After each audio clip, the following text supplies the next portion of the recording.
Hello B class 12। देखो ये question number 28 है जो कि हमारे सेट 5561 का एक बहुत ही बढ़िया क्वेश्चन है, इसलिए हम इसको डिस्कस करने वाले। Let us read the question.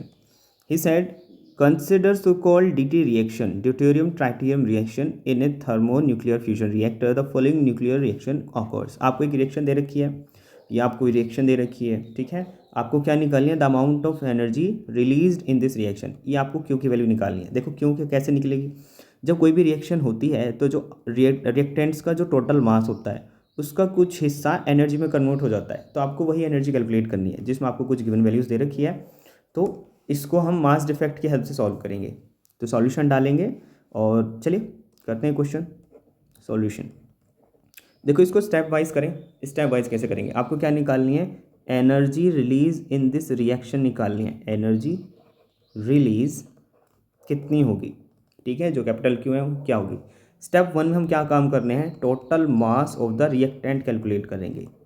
Total mass of the reactants. अब रिएक्टेंट्स क्या होता है ये तो बताने की जरूरत नहीं, जो कि एक रिएक्शन में ये कंपाउंड्स या फिर एलिमेंट जो है पार्टिसिपेट करते हैं उनको हम रिएक्टेंट्स बोलते हैं, और जो इनका रिजल्ट मिलता है उनको हम प्रोडक्ट बोलते हैं। रिएक्शन के बाद जो आपको चीज़ें मिलती हैं उनको हम प्रोडक्ट बोलते हैं। तो अब एक बात बताओ, मास ऑफ रिएक्टेंट कितना होगा? देखो मास ऑफ रिएक्टेंट को मैं कैपिटल आर से दिखा रहा हूँ। क्या क्या होगा? रिएक्शन में कौन कौन से हिस्सा लिए हैं? देखो 1H2, इसको हम डिटेरियम बोलते हैं, प्लस के मास ऑफ 1H3, इसको हम ट्रिटियम बोलते हैं।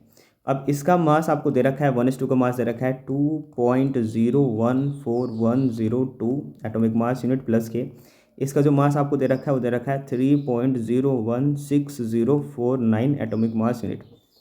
इन दोनों को सम करेंगे तो आपको एक फाइनल वैल्यू क्या मिलेगी? 5.03051 एटॉमिक मास यूनिट। चाहे एक बार ऐड करके देख लेना, यही आएगा। अब हम क्या काम कर देंगे? हम जो सेकंड स्टेप में हम कैलकुलेट करेंगे total mass of the product.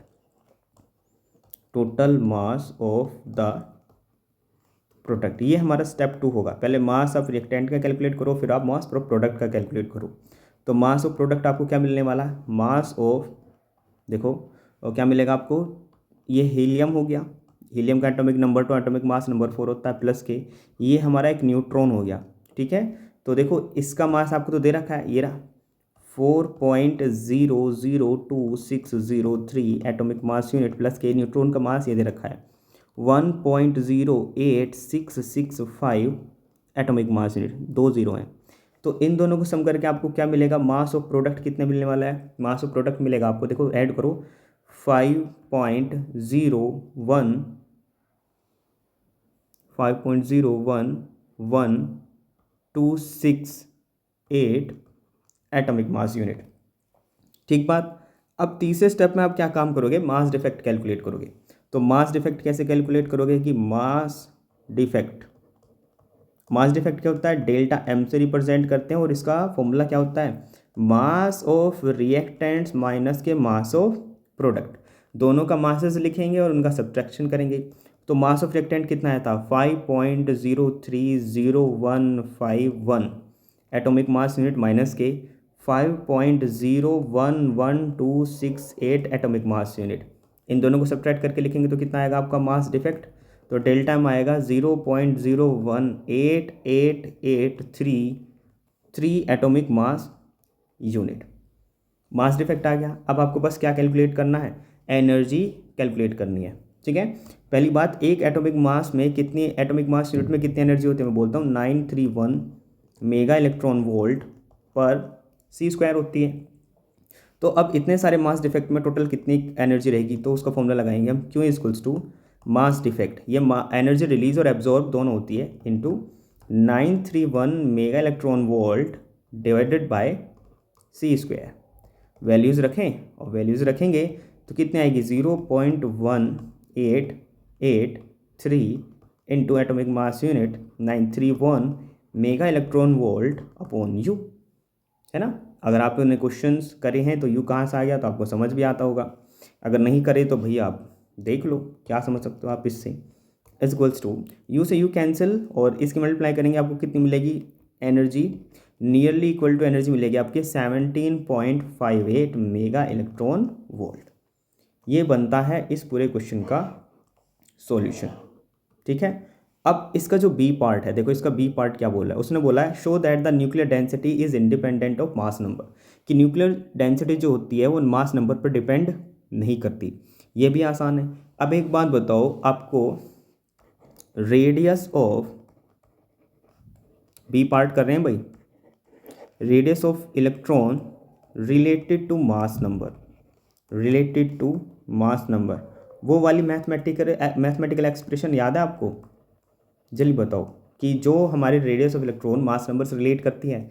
आप बोलोगे यस सर याद है, तो वो कितनी होती है? Radius of the electron equals to R naught A की पावर 1/3। आर नोड एक कॉन्स्टेंट होता है जिसकी वैल्यू कितनी होती है? जल्दी बताओ। 1.2 इंटू 10⁻⁻15 मीटर होती है। अब आप क्या काम करोगे? अब आप कुछ नहीं करोगे। एक बात बताओ, एक इलेक्ट्रॉन जो न्यूक्लियस के चारों ओर घूम रहा है, जो कि आर रेडियस दूर है, आर डिस्टेंस दूर है, तो उसकी वॉल्यूम क्या हो सकती है उस वाले एटम की? वो होगी 4/3 पाई आर क्यूब। होगी नहीं होगी? जल्दी बताओ। अब आप यहाँ से आर की वैल्यू रख दोगे इसके अंदर, बस 4/3 पाई आर नोड का क्यूब ए की पावर 1/3 का होल क्यूब। अब 3 से 3 कैंसिल, तो आपकी वैल्यू इसका मिलेगी 4/3 आर नोड का क्यूब इंटू ए। सही बात। एक और बात बताऊँ आपको, मास ऑफ द माफ़ कीजिएगा, आपको मास कैसे मिलेगा, टोटल मास कैसे मिलेगा, पूरे न्यूक्लियस का टोटल मास कैसे मिलेगा? मैं बोल रहा हूँ अगर एक न्यूक्लियन का मास, माफ़ कीजिएगा, तो आप क्या काम करोगे, एक न्यूक्लियन के मास से टोटल नंबर ऑफ न्यूक्लियन से मल्टीप्लाई कर दोगे, आपको मास मिल जाएगा। ठीक है नहीं? अरे जल्दी बोलो, अरे बोलते ही नहीं आप तो। और एक बात बताओ, आपने डेंसिटी कई बार पढ़ी हुई है बचपन में भी, न्यूक्लियर डेंसिटी या फिर डेंसिटी का फॉर्मूला क्या होता है?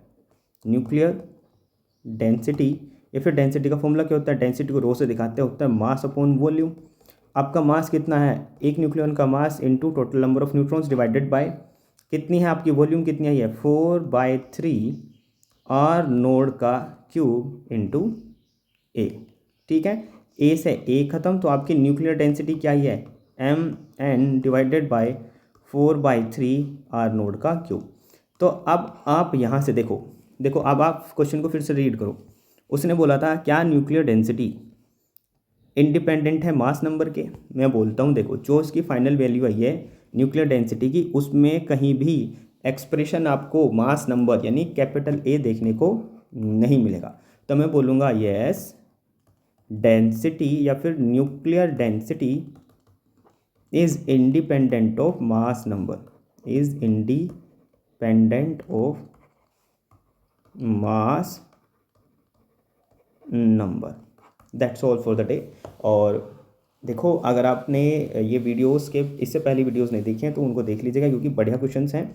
और अगर ये वाला क्वेश्चन आपको समझ आया हो तो प्लीज़ कमेंट में यस सर या फिर थैंक यू सर, जो भी आप बोलना चाहे बोलिएगा ज़रूर। इससे पता तो चलेगा कि कौन मेरे साथ अभी तक कनेक्टेड है, कौन नहीं। तब तक के लिए बाय बाय, टाटा, टेक केयर और जय हिंद।